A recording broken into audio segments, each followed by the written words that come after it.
In this episode, we wanted to share 3 things each that we stopped doing in our 40s that completely transformed how we look and feel. We know these will resonate with you because, as we know, what we used to do in our 20s and 30s often no longer works. We stop getting results and stop feeling our best selves. So we really can't wait to dive into this with you.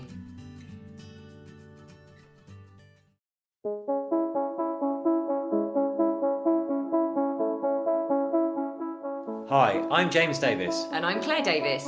We're the Midlife Mentors, here to lift the lid on how to achieve health and happiness. The balanced, no-nonsense way.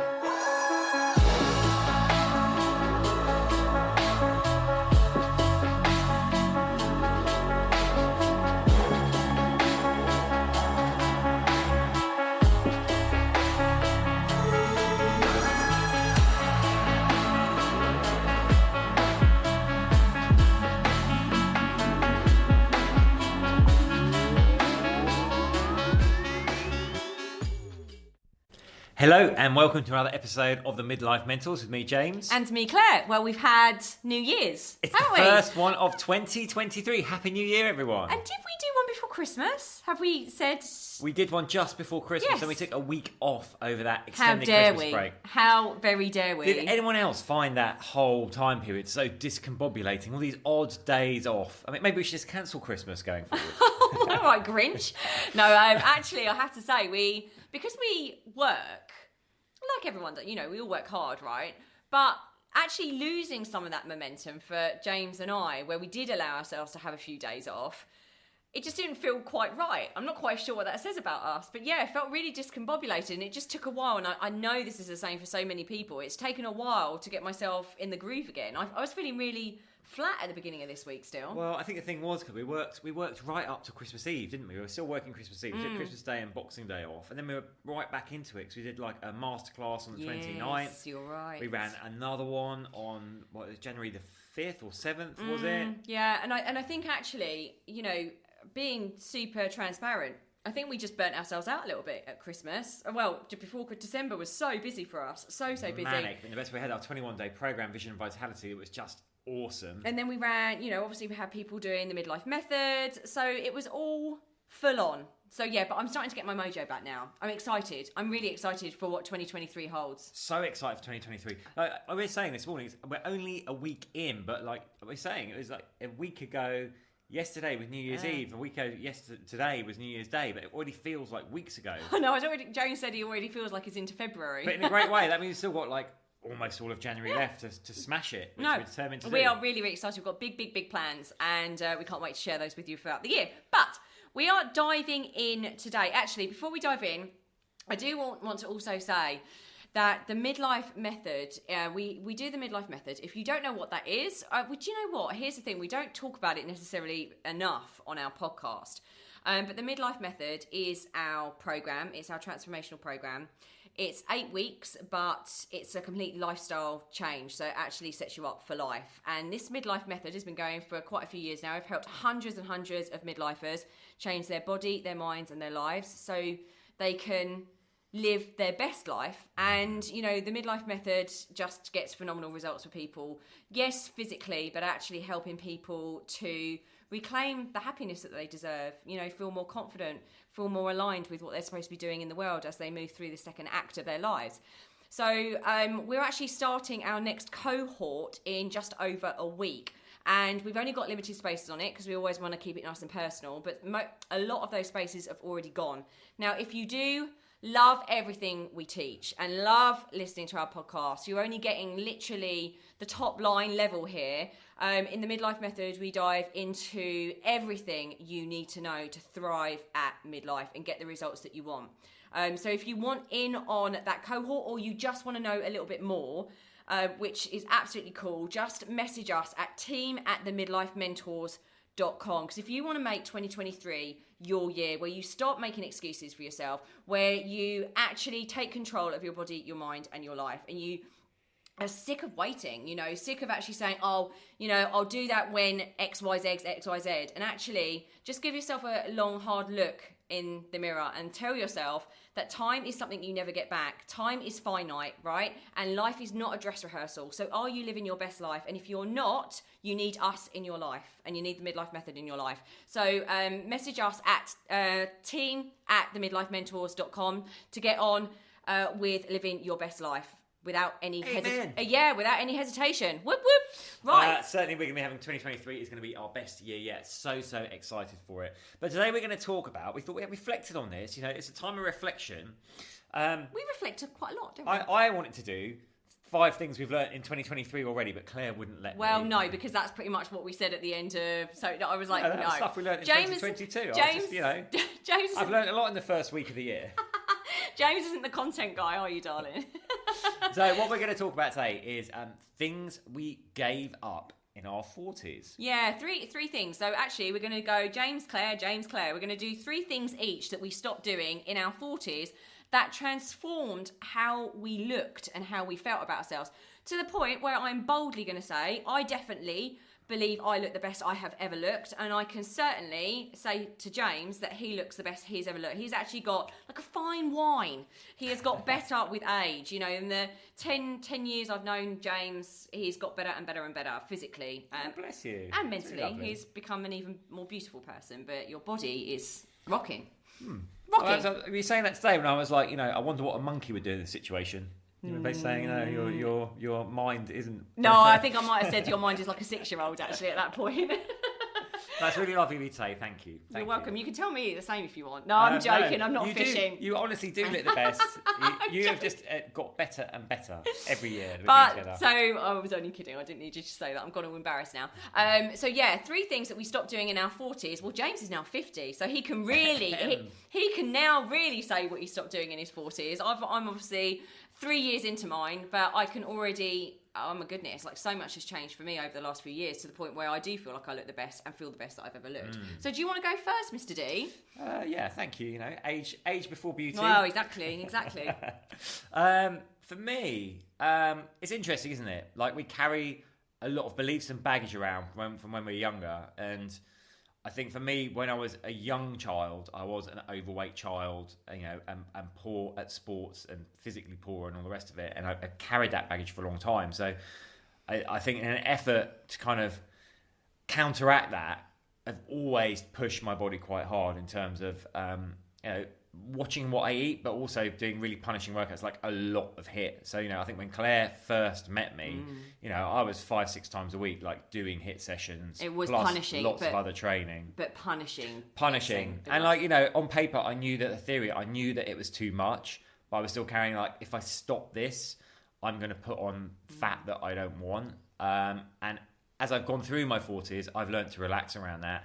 And I still do HIIT, but I probably just do 2 sessions a week now, honestly, and I'm just focusing much more on my lifting and my weights, and my results have got better as a result. I'm putting my body under less stress and strain, and getting better results and looking and feeling better. But still fitness is a really important part, because I think for me the HIIT was on 2 things. Number 1 was actually having that level of fitness, but the main one was like managing my weight down. I've learned to manage my weight down with just like less HIIT.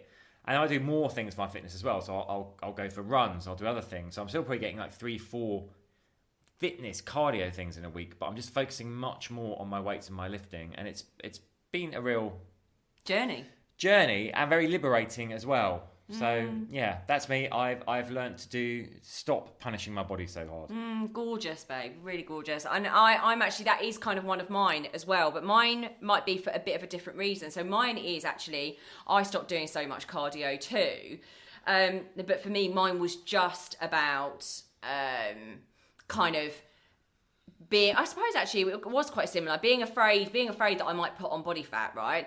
But actually, I started doing, until I met James, so this is really interesting, we went through this journey together. So when I met James, I'd already been doing all my spin classes, I'd really upped my cardio. So I was back in the UK, I didn't move out, I was doing all this. But you're doing an insane amount of cardio when I first met you, because of all your classes you were taking. So I was doing spin classes, I was doing sanity classes, I was doing some Les Mills classes, but actually, really interestingly, my body shape didn't really change. So, but I carried that on when I moved to Ibiza and James was doing his insane cardio sessions. I was just kind of like, I'm very competitive with stuff like that. So I was doing more and more and more. And actually I was noticing that my body was A, feeling pretty broken, but B, I was actually really holding on to body fat around my midsection. And now I know, especially coming into our 40s, right? Actually, this was just in my late 30s. I haven't been doing so much crazy cardio for a few years now. But, you know, coming into that time of my life, I know that if I raise cortisol in my body, that actually makes me hold on to belly fat. And it is a really scary thing to do less cardio. I'm not going to say it's not. Both James and I did, you know, it took a while and it was a little bit of a struggle to pare it back. But actually trusting the process, trusting the science, trusting everything that we geek out on and know to be true, it was a real trusting in the journey. So I do way less cardio now, but also because I want to protect my body. Okay, my immune system, as we're aging, our immune system is becoming weaker. Our immune system. So what you don't want to do is raise that cortisol, but also go and really stress your bones, your muscles. You really want to be doing cardio in the right way with the right adequate rest and also fueling yourself properly. So yeah, that was one of mine as well. So I kind of piggybacked to that one. Number 2 for you, Mr. D. Yeah, I guess it kind of goes hand in hand, right? Because it's about how you feel and how you look and your perception of how you look. So for me, it was to stop obsessing so much about food, and in particular carbs. So when I was younger, you know, I wanted to put on more muscle. I knew that as well as protein, I had to eat a lot more carbs. It was always a mystery to me. Like I would always, no matter how hard I was training, continue to put on fat around my midsection, which may have been a stress response, but also absolutely. I did. You know, we do DNA testing. I found like I'm not good at processing carbs for energy. So actually now trusting the process of, you know, loading my carbs early in the day, but eating a lot of them, but like knowing just to taper them off late in the day. And relaxing about the whole approach. And, you know, if I am out and I'm eating, you know, we go to our favourite meat place here and they have chips, just not worrying about it. Just be like, it's fine. I'm not going to worry for this one. So just relaxing and stopping obsessing about carbohydrates in particular, I think it's been massive for me in my 40s. I've seen that hugely, and I think I've been a bit of a help with that. You know, I have really helped coach him around the whole carb thing. We all have our funny things, right? Because we've all got our belief systems and those negative voices that are in our head. But I do think it's been really, really amazing for us both to support each other on the journey of all of this. My next one is I stopped counting calories. So, oh my goodness, since I was 16, probably earlier than that actually, I counted calories. And I always get emotional when I'm talking about this because I think about how miserable my teens were and how miserable, you know, obviously not completely, but obsessing about food and it being your every waking thought, like what am I going to eat next? How many calories are in that? It was just horrific. And the times that I could stay within my calorie count, which wasn't my calorie needs, my god, it was way lower than my calorie needs, but when I stayed in my calorie count, I was really happy, and when I didn't stay in my calorie count, I felt like a failure, and I quickly dropped into the most horrible, dark, self-loathing places. And I knew all that time that I needed to do it a different way, but it wasn't really until my late 30s, coming into my 40s, to be honest, that I really, really grasped that it was not that and I didn't count calories for a long time actually, but I didn't grasp the power of actually understanding about meal timing, the makeup of my meals, like the macro makeup of my meals. So I stopped obsessing about calories and actually started to really geek out and use myself as a guinea pig around how I could sustain myself and nourish my body, because that's what nutrition is, nourish my body, stop obsessing about calories and still get results. And that was meal timing. It was the makeup of my meals. But it was also, you know, we're going to talk about, this is one of mine in a second, is like the whole mindset side of things. But yeah, stopped obsessing about calories so much, or at all, actually. I have to say, I don't even know. I don't even really know how many calories I have in a day anymore. I just have become very intuitive about what my plate looks like, what kind of food makes me feel good, what kind of food gives me results. That's it, really. And that's been a really long process. So anyone listening to this is like, oh my God, all I do is obsess about calories. Listen, if I can stop myself counting calories and obsessing about calories and find a different way that actually gets me better results, you can too. And this is what we give our clients all the time. I can't tell you how much music to my ears and James's ears when people come out saying, I am free. I am free and I am relieved that I no longer obsess about calories and food, full stop. It's amazing. That's mine. Love that one. And I've seen that and it's a real change in you. Thank you. For me, my last one was I stopped not working or ignoring my mindset, which might sound like an odd one. So I guess, I was lucky to start. I was reading things like Tony Robbins when I was in my teens, but I didn't really get it. And of course, back in those days, there was no internet or anything. So I was kind of like, who can help with this? No one really. And then, you kind of think, my mindset's okay, 20s to 30s. So I think the shock for me was obviously my separation and divorce in my early 40s, which kind of left me on the floor for a long time. And then I was like, I need to work to get myself out of this. Obviously I had my background, years of studying psychology, masters in psychology. I was like, well, I know all these tools, so I've just got to start using them myself. And I did. And then I got together with Claire, and she's been a real inspiration on that front as well. And also, wanting to be a better version of yourself for me and for her, so I'm showing up better every day. It's just really accelerated my focus on working on my mindset, and actually, the words I kind of parroted out before, knowing like, you can change your beliefs, you can change your behaviors, you can make massive changes to your life, to your mindset. You can move from like obstacle to opportunity thinking. And this is what I want for me. This is what I now work on relentlessly every single day. And, I see it takes a while, but then you start to see the visible manifestation. You see the results of that change in thinking and the work. And it's amazing. It is alchemical, really. But yes, it wasn't until my 40s that I really started taking that seriously and working on it. And it took a trauma event to trigger it. But so glad that I have that now. And it is something that has transformed my life. Well, yeah, and I've seen that as well. Again, I see that in you massively. But I think, it goes down to, we can sit there reading books and we can meditate till the cows come home. But until we start putting some of these things into action to actually change the neural pathways and the neural structure of our brain, we're just going to sit on the sidelines of life, basically. Because the reason your external outward world started to change was because like energy attracts like energy, right? So if you're in a certain energetic space, that's what you are going to start receiving. And people don't necessarily understand that what they think is what they experience. So what's going on in their mind is what they experience. And, absolutely, I've seen you like come on leaps and bounds in that area. And you helped me too with that. And, I suppose that goes on to my last one, right? Which is I stopped in my 40s, and this is so poignant for me and so important to me. I stopped comparing myself to others, like on every level, actually. We're in a society where we, at the drop of a hat, we can just pick up our phone, which is really interesting because a lot of the time we're picking up our phone because we're uncomfortable in our own space, right? There might be an uncomfortable thought coming in. There might be something uncomfortable going on in your life.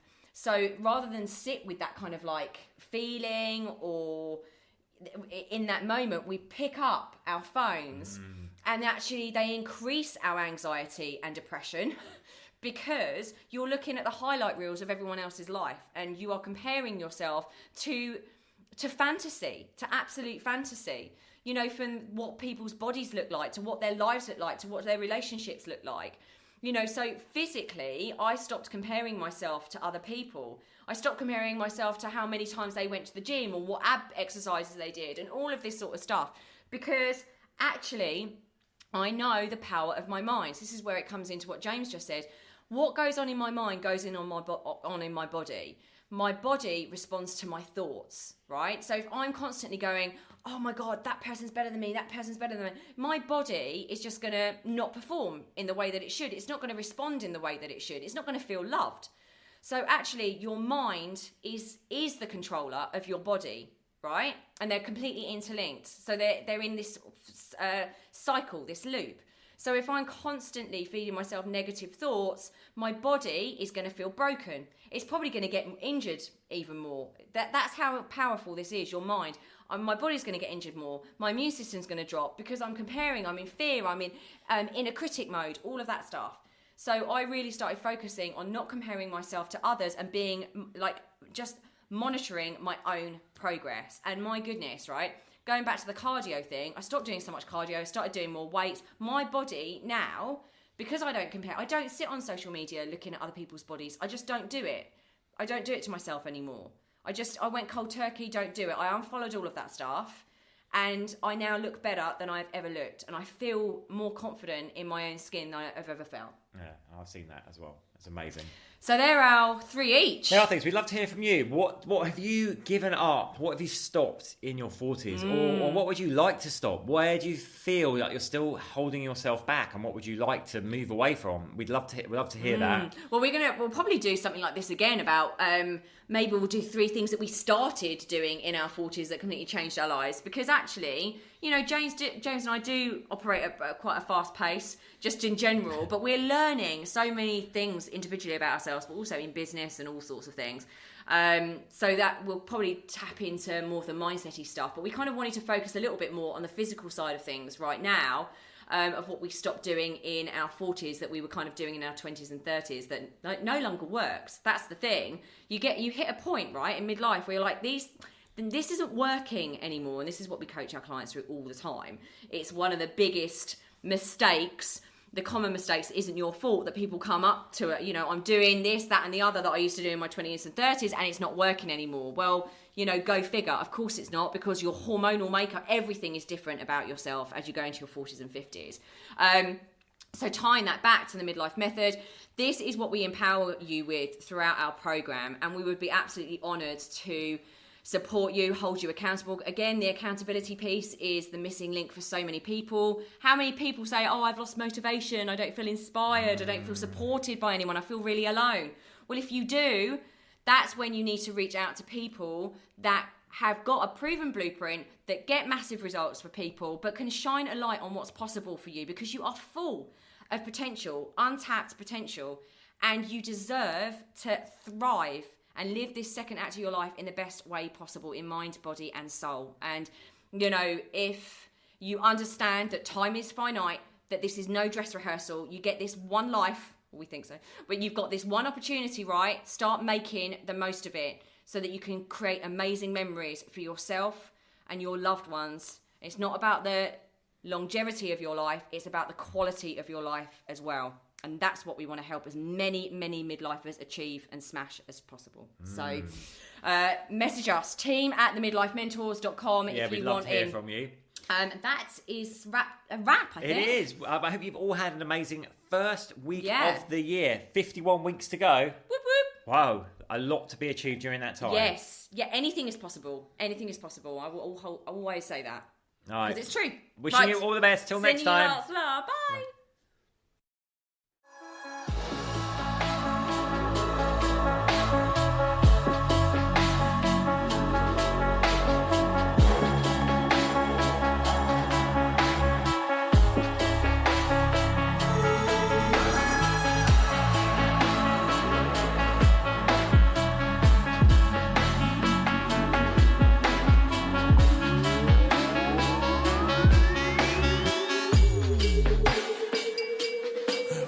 Yeah. You've been listening to the Midlife Mentors with Claire and James Davis.